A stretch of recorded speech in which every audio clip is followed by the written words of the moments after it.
غوږ دې راته ونیسه ډاکټر اشرف غني. زه خو د جهاد په وخت کې ښه قوي رهبروم، یو چې ټاکۍ کم زه د مسعود څه برابروم، هېچا خوځوی نه شم په شان لکه د غروم، څنګه درنه هېره شوه زما قهرماني. خیر دی غوږ دې ونیسه ډاکټر اشرف غني. نه نیسم.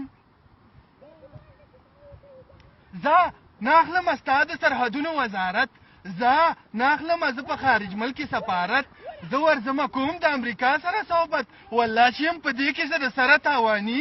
خیر دی غوږ دې ونیسه ډاکټر اشرف غني. نه نیسم هلکه پوهېږې په دې غوږ درته نه نیسم. هر څه دې منمه خو حکومت باید چې نیم شي، هله به مضبوط لکه سندان زمونږ ټیم شي، بیا به مې دا امر د پخوا په شان حکیم شي، هېڅکله به ونه کړم مستانه فرماني. خیر دی غوږ دې ونیسه ډاکټر اشرف غني. نه نیسم او ګل مرجانه غوږ درته نه نیسم پوهېږې. زه که شوم باچا دا خلک بیا به زما اجر کم، خښ به یې سینه کې د نفرت دغه خنجر کم، ښه به یې ور وړاندې د تفلې ته برابر کم، صفت لم زه وباسم دا ډکو ستوماني. خیر دی غوږ دې ونیسه ډاکټر اشرف غني. نه نیسم په دې پوهېږې ګل مرجانه غوږ درته نه نیسم.